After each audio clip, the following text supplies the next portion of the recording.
not with the US, not with the West, not with the world? That's a very good question. That's a very good question. Hamas is a political party.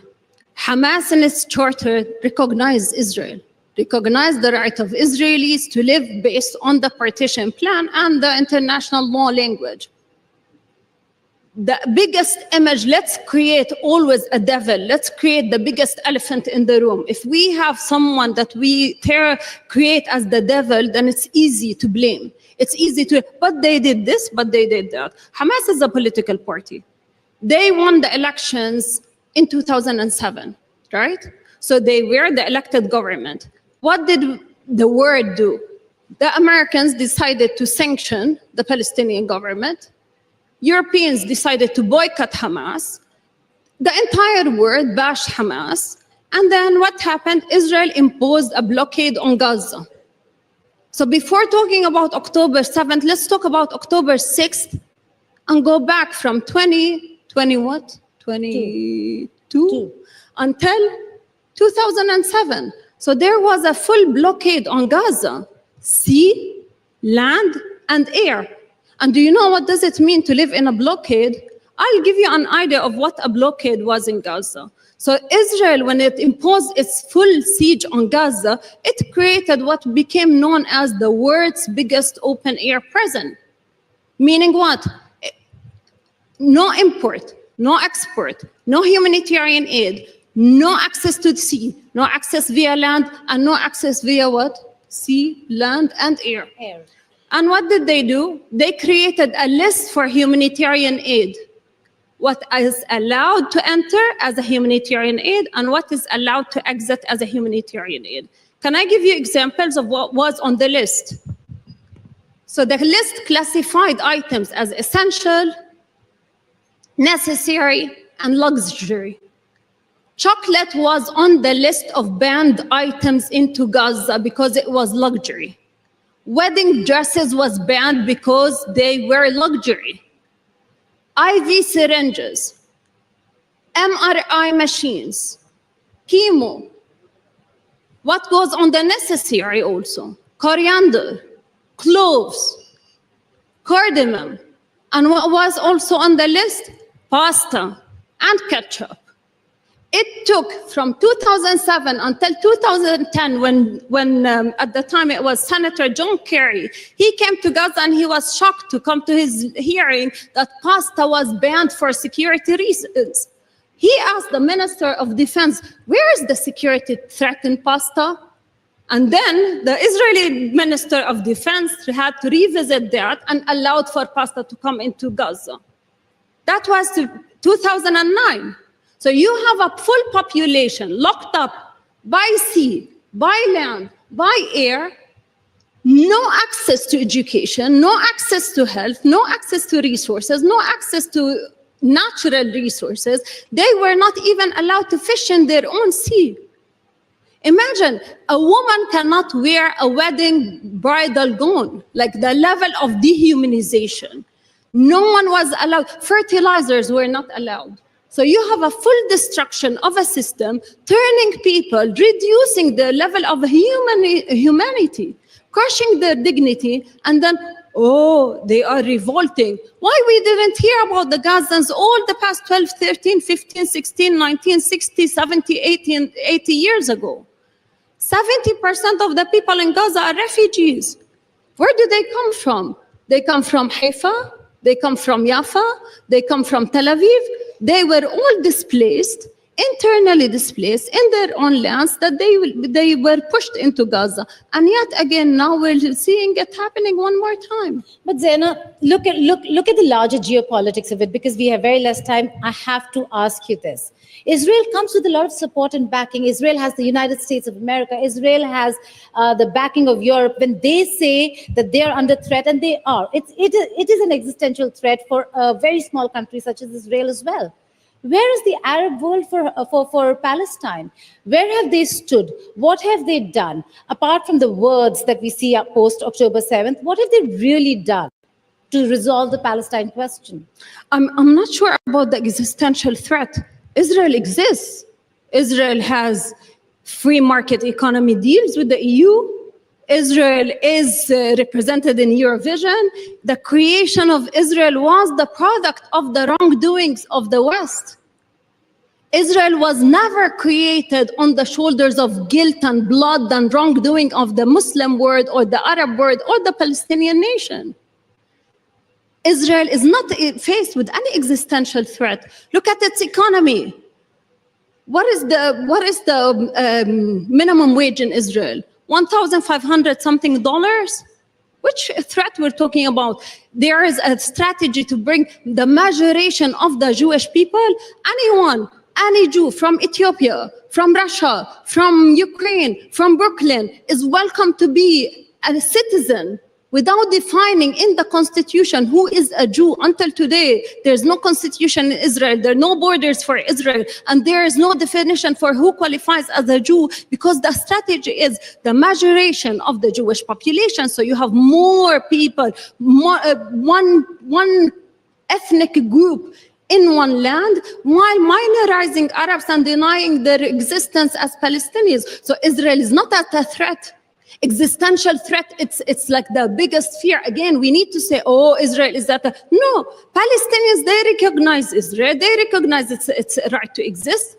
It's a fact. The entire world is recognizing, it's a fact. The recognition of Israel in the United Nations in 1949, it was a contingent recognition based on the implementation of the resolution 194, which is the right of return of the Palestinian people.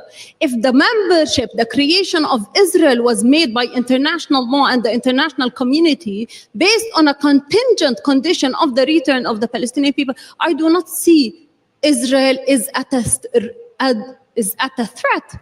There's no existential threat. The existential threat is the strangulation and the extermination of the Palestinian people. This is what we're saying. Arabs, what did Arabs do? Arabs, unfortunately, they have a lot to offer.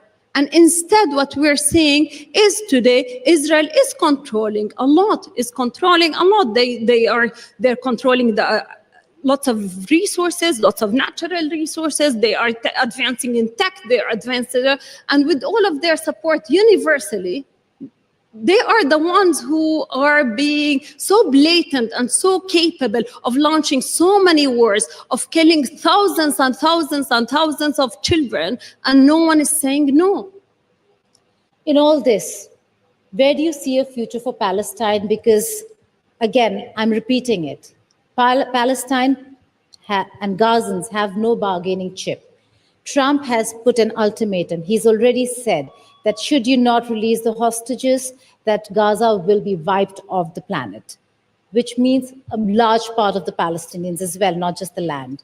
In such a scenario, where do you see the resolution for the Palestinian crisis head? Yeah. And he said also, not only that, he continued it by saying, the ones who hold bodies, they are sick and twisted, right? And you know, Israel holds like more than thousands of Palestinian corpses, including 59 kids. Like they kill the kids and they continue to hold their bodies, right? So so the same language, why I'm saying this? Because the same logic that applies is always pick and choose.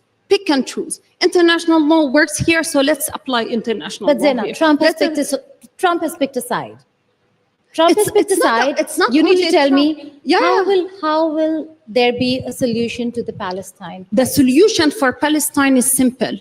The question of Palestine has been an occupation is supposed to be a temporary situation. There is no occupation that lasts for more than 70 years and then we say, oh, he picked a side or they picked a side or we picking a side. We need to be today on the right side. We need to say no today for the mass killing and mass violation of human rights of the Palestinian people. What kind of side we are siding on if we're allowing for the death of kids? We run out of language even. Today, Palestinians, we see an emergence of language to articulate our pain and suffering, and no one is listening. We have new language, ecocide, scholasticide, to say the death of the students, the death of universities, urban side, socio-side. Like we are even being creative in inventing language to tell the world, please say no to death. please sanction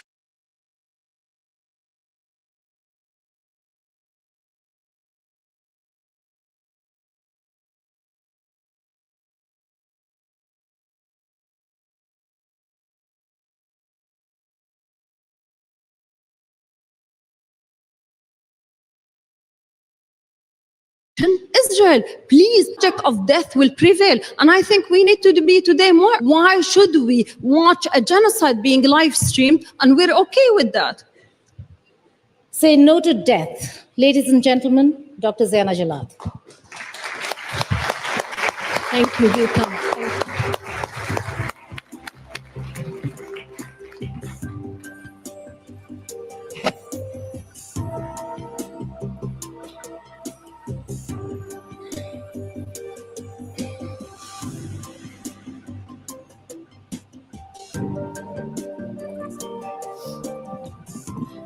Can I please request Rahul Sharma, Head Business Operations, Hindustan Powers, to come up on stage and present a small token of our appreciation to Dr. Zeina Jallad.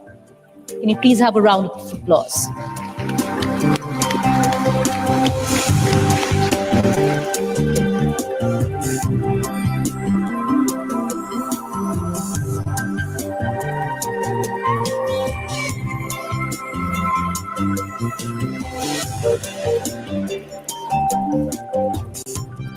Thank you, Geeta. I'd request Geeta to stay up on stage where we power into our next session. To get you the other side. Over to you, Geeta.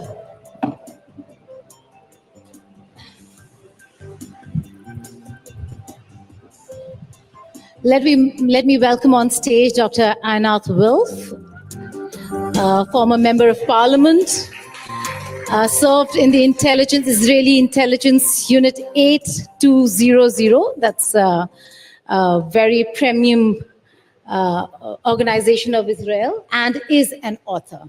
There's a lot to talk about. We will continue in many ways than one. But what we are going to focus on is also the announcement that was made, Gaza or Riviera. Is it a solution or sacrilege? Dr. Wilf, let's just begin with the fact that Trump has come out and made this announcement for Gaza. President Trump is completely out supporting Israel and Prime Minister Netanyahu. In your view, given that Dr. Wilf is one of the liberal voices in Israel, what do you make of this plan of a Riviera in Gaza? Gaza is rich in resources. It's not just about the place, it's also about the resources that's, underneath. What do you make of this plan by Trump?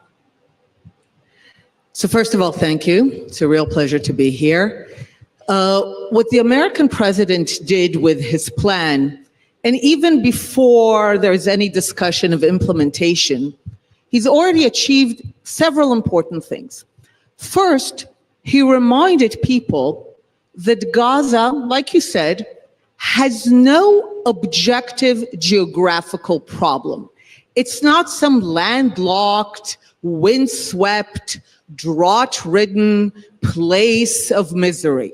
It sits on beautiful shores of the Mediterranean, great sand from the Egyptian delta, excellent soil, natural resources, the intersection of ancient trade routes. It has everything necessary to become a pearl of the Mediterranean, the Dubai of the Mediterranean. So what he's reminded people is that the problem is not objective. The problem is political. The problem is that the people of Gaza have made an ideological choice, and it's a choice to take their control of the territory of Gaza, and rather than put their considerable skills to making it into the Dubai of the Mediterranean, they have chosen to turn it into an integrated, weaponized landscape where every home, every school, every mosque is connected by tunnels. The amount of cement that went into the underground could have built the skyscrapers of Dubai. They have made the choice to turn Gaza into an integrated weaponized landscape for the singular purpose which has led them for the last century, not to build for themselves, but to destroy what the Jewish people have built in their ancient homeland. So what the American president did, he said, look, if someone can figure out how to get rid of these politics of destruction, Gaza can be a remarkable place. So that's one thing that he's already achieved. The other thing that he introduced with the plan is the very quaint idea of consequences. And I heard that a bit in your questions before. For about a century, we're stuck in a loop that goes like this. Whenever the Arabs attack Israel, trying initially to prevent the establishment of a sovereign, independent Jewish state, and once it was established, trying to undo it, every time they attack and fail, they refuse to acknowledge defeat, and they demand a redo. No payment in land, no payment in displacement, no payment of reparation. From their perspective, this is what the Arab response to the Trump plan is. We demand to have no consequences. We carried out this invasion, this brutal attack, this massacre, and we expect to go back to the exact same point from which we carried out the attack, paying no consequences. So what the American president did is introduce the very quaint idea that if you attack and invade a country and carry out this massacre, there will be consequences. You make a very good point. You talk about country, and that's why the conversation is about Israel is recognized. It is a state. Palestine isn't. Should they have a right to statehood? Should they be allowed their space? Because if there is a two-state solution, that could bring about maybe some semblance of peace and sanity?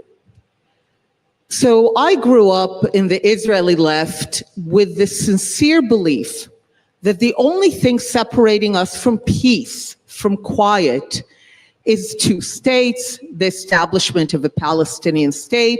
I supported every Israeli prime minister that pursued it, only to realize that when faced with the opportunity to establish a sovereign state of Palestine in the West Bank and Gaza, ending Israel's military presence, no settlements, capital in East Jerusalem, including holy sites, again and again and again, the Palestinians walk away from that and follow it up with violence, and there are no dissenting voices. So I began to ask what's going on, because you will not find in history a movement that claims to be a movement for liberation, self-determination, independence, that has a record of repeatedly walking away from opportunities to achieve that. So I began to ask what's going on, and I discovered that to the credit of Palestinians, and you heard it here too, they've always told us what they wanted. We just didn't listen. Or when we listened, it sounded so preposterous that we didn't take it seriously. But they always told us, from the river to the sea, Palestine will be free. And in case you're wondering, free of what? Go to the Arabic. From water to water, Palestine will be Arab. You know, as I did the research that became the book, The War of Return, I came across a quote by Ernst Bevin, the British foreign minister after World War II. I understand he was no friend to India. He was certainly no friend to the Jewish people. He goes to the British Parliament in February 47 to explain why Britain failed. Contrary to what you heard here, Britain received a mandate unanimously from the League of Nations as a trust to help the Jewish people who were recognized as the historic claimants of the land of Israel to achieve sovereignty. Now, Britain did not betray the Arabs. It created Jordan, Iraq. France helped Syria and Lebanon become independent. But we arrive in February 47 and there's no Jewish state. So Britain failed, and he needs to explain why. And he says the following: His Majesty's government is faced with an irreconcilable conflict. Now, he calls it irreconcilable. In February of 47, there's no occupation, no settlements, no blockade of Gaza. No one is displaced. In case anyone tells you that the conflict is because Israel, Zionism displaced Arabs, in February 47, everyone is in place. And he already calls the conflict irreconcilable. And he goes on to explain. He says, in the land there are Jews and Arabs. No one clearly is called a Palestinian at this point. He says each one of those groups has a top priority. He says for the Jews, the top priority is to establish Jewish sovereignty in the land. So Jews want to exercise the universal principle of self-determination for the Jewish people, the Jewish nation in their ancient homeland. Great. And then he says, and for the Arabs, and these are not just any Arabs, these are the Arabs that will later hijack the name Palestine to be named Palestinians.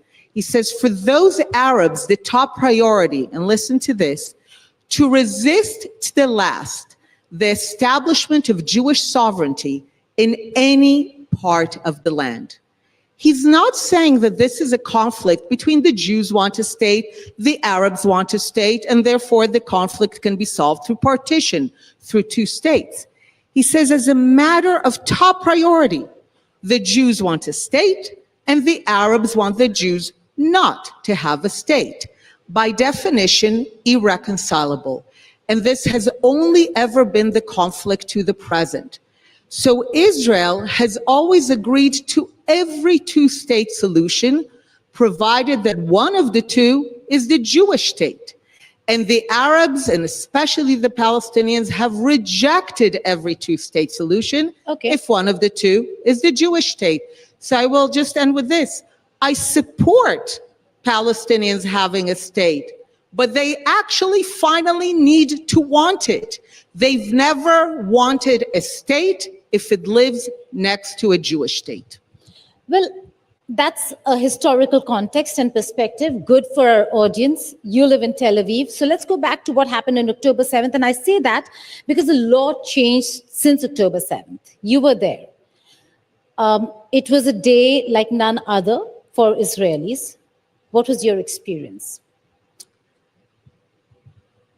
So not only was it a very dark day of sheer brutality and glee, you know, I have a colleague who wrote a beautiful piece after October 7th called Ecstasy and Amnesia.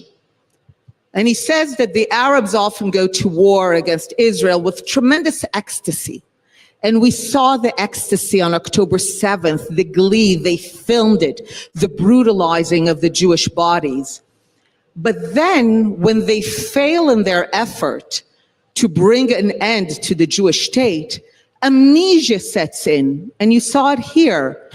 They become suddenly people who have no consequences, no agency. They don't understand why there's destruction in Gaza. How is that related to anything they did? So when you just described what I did as historical context, unfortunately, it's the present. Because what Palestinians did on October 7th, they did it in the name of their century-long ideology of no Jewish state. They were not breaking out of an open-air prison. As soon as the war began, we saw it was a lie. This lie was revealed. It was replaced by another lie. Just know that on the eve of October 7th, the Human Development Index of Gaza, not Gaza and the West Bank, Gaza, is better than 90 countries in the world. So it's not a story of misery. We know that October 7th required massive investment and planning and strategy and discipline and vision, a perverted vision, but vision. These are not an incapable people. And the euphoria that you saw on October 7th and which we experienced is because the Palestinians finally realized the vision for which they were groomed for decades of what they call return. And if anyone ever imagined that return is some soft nostalgia, to a great-grandparent's lost home. In the Palestinian vision, return is October 7th. So for me personally, not only was it a horrific day, it was also a day for which I've been writing for 20 years.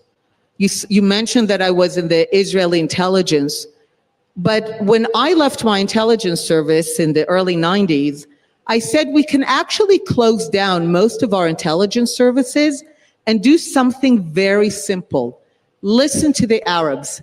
They're telling us what their intentions are, what they plan to do. Sinwar said for years and months and weeks, the day of return is coming.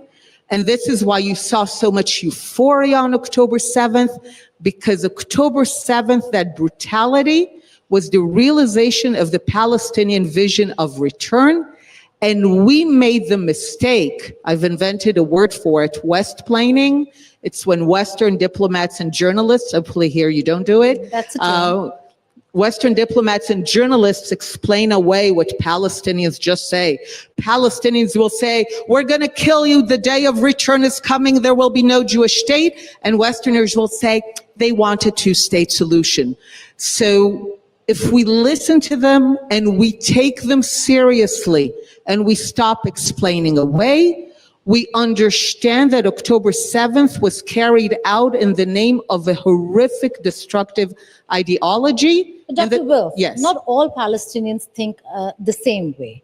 Now, you do mention Palestinianism and so on and so forth, but not all Palestinians think that there shouldn't be the existence of an Israeli state. I'm just asking you this because you spoke about development. Can development ever replace freedom? Because Gazans were not allowed to move freely. They had development, but there were gates, and the gatekeepers were Israelis. West Bank, people are not allowed to move freely. There are checkpoints between area A, area B, area C, as has been defined. The areas have different categories. So they are not a free people. So first of all, in Gaza, I like to call the border that Gaza has. Can I just add, Oh, even when they were bombed or they were being bombed, they weren't allowed to leave Gaza. They could go, they were told move from north to south, and then we are bombing south to move from south to north. But they couldn't leave Gaza. So first of all, you're right that this is one of the most bizarre elements of this conflict and only exists in the Israeli context. I love to call the border that Gaza has with Egypt. I was in government when Ariel Sharon decided to get out of all of Gaza, including the border with Egypt. And I've come to call this the disappearing border with Egypt. Everyone seems to ignore it. Gazans were going out to Egypt, through Egypt, and the notion, after they carried out October 7th, that civilians are not allowed to escape war is an exception that has been made only in the case of Israel, in order to basically say Israel will have to fight under conditions that no other country has ever been demanded to fight. But in the West Bank, for example, you mentioned the checkpoints. One of the most bizarrely weird ways in which the conflict is told is reversal of cause and effect. Why are there checkpoints in the West Bank? Because after the Palestinians could have had in 2000 a sovereign state in the West Bank and Gaza, fully free, no Israeli military presence, no settlements, capital in East Jerusalem, including holy sites, what do? It was a check proposals. They could have said yes, but no.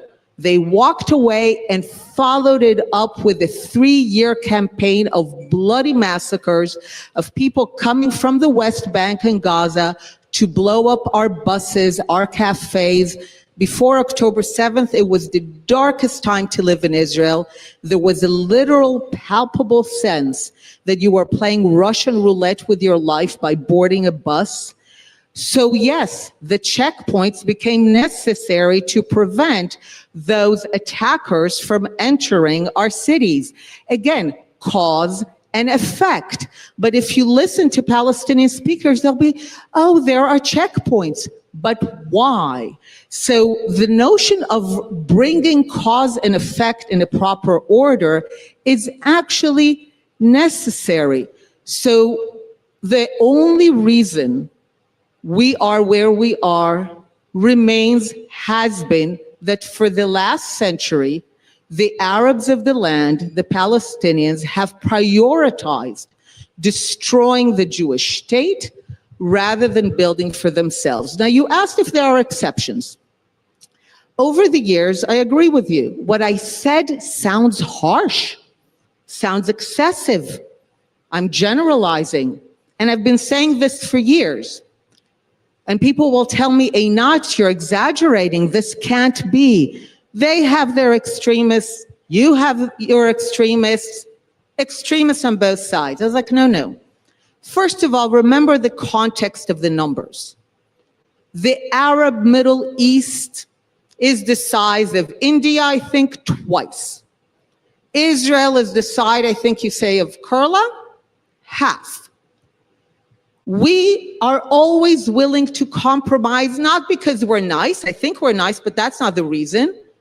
We're ready to compromise because we're small.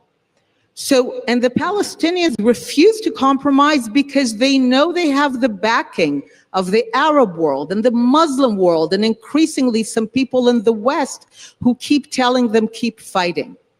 So I've been on a journey for 20 years to find Palestinians, like you said, who do not subscribe to this ideology that I've come to call Palestinianism, which has 4 core tenets.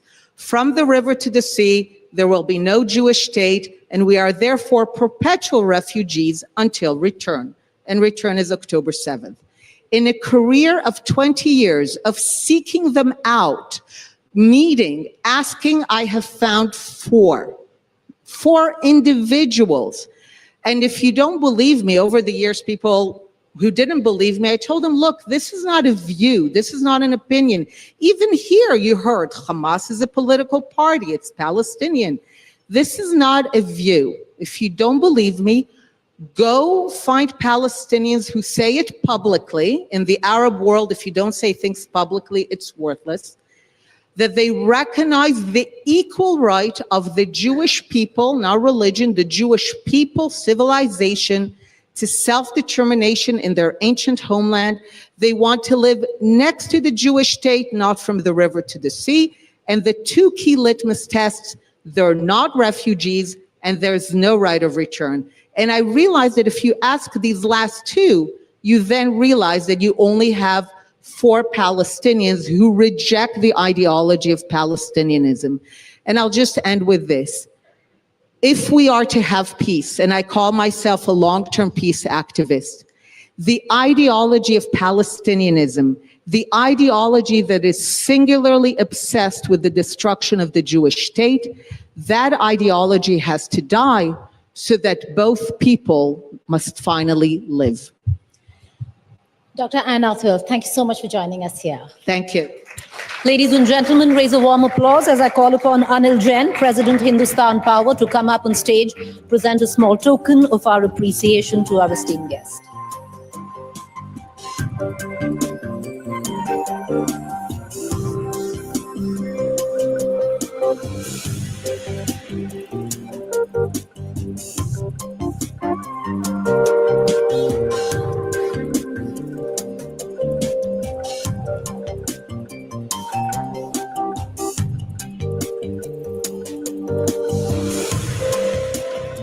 Thank you. Let's quickly move on to our next session.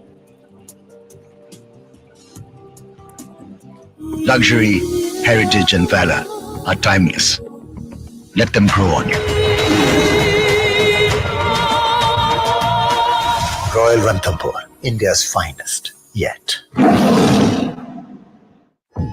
Luxury isn't just where you live. It's a way of life, designed with precision, crafted for those who demand the extraordinary, a space for every chapter of life. This isn't just a home, it's your statement. B&W Developments, a legacy of innovation and excellence.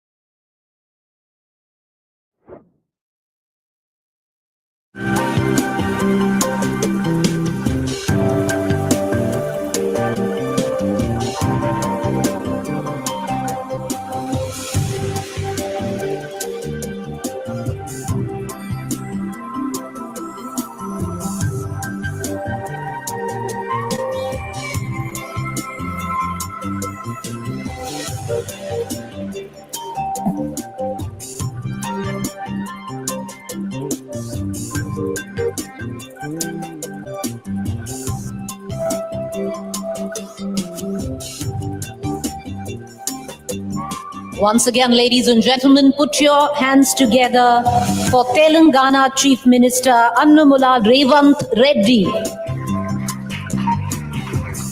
Come on, we can do better than that.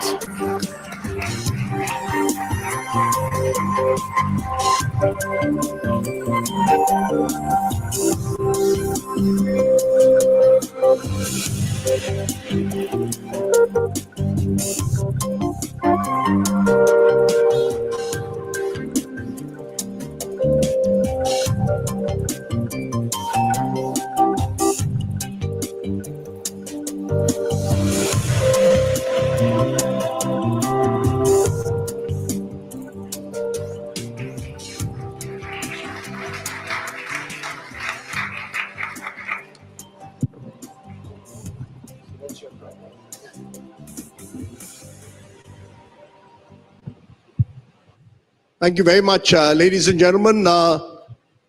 Welcome to this very special session with one of the rising stars of Indian politics.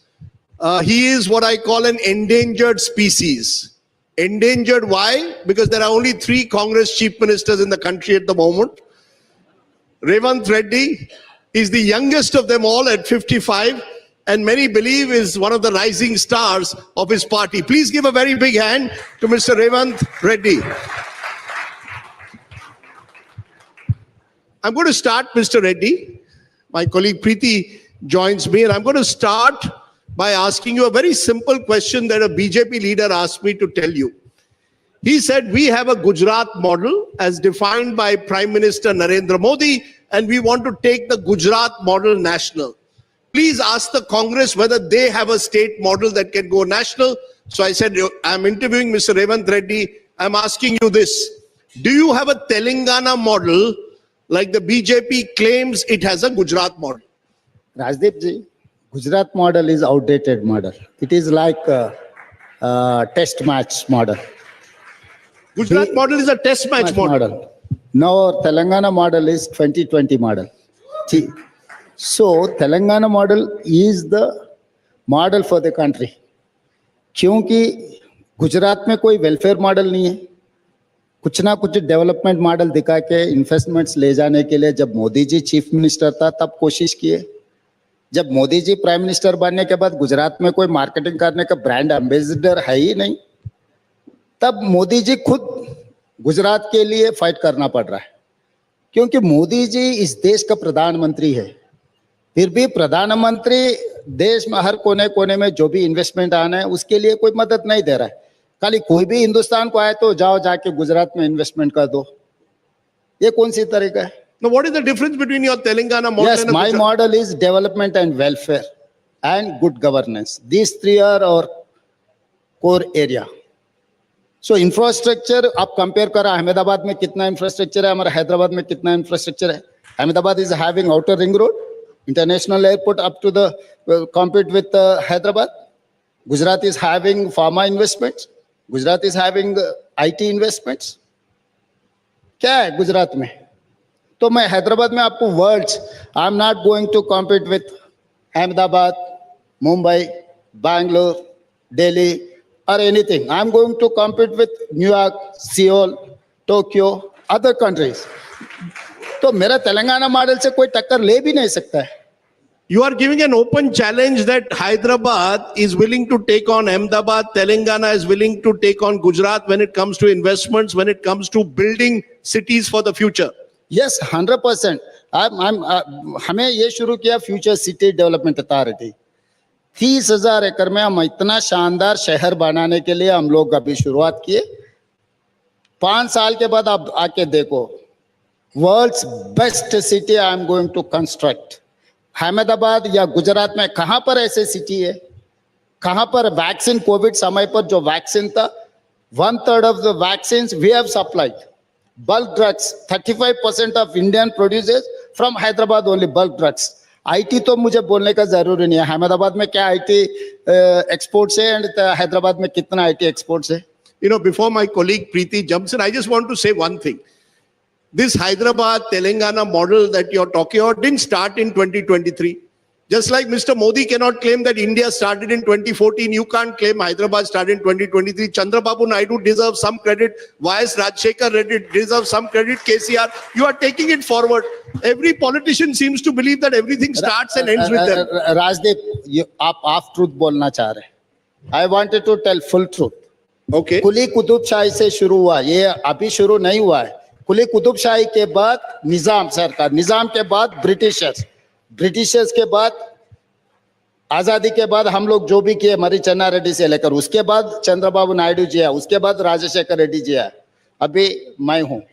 तो for more than 450 years history is there in Hyderabad Telangana. तो चार मीनार चंद्रबाबू नायडू जी ने बनाया, Golconda fort Chandrababu Naidu ji ने बनाया, Secunderabad cantonment तोड़ी राजशेखर रेड्डी या चंद्रशेखर राव ने बनाया.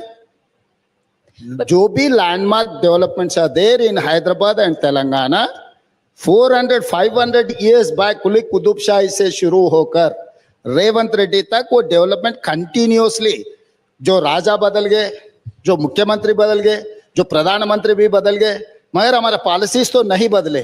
कभी आप आके आओ चारमीनार में, मैं दिखाता हूँ आपको. वर्ल्ड्स बेस्ट पर्ल्स वहीं पर मिलने वाले, बैंगल्स वहीं पर मिलने वाले, नोट ट्रांजैक्शन, आप अभी डॉलर ट्रांजैक्शंस के बारे में अभी बोल रहे, 400 साल पहले वहां पर है.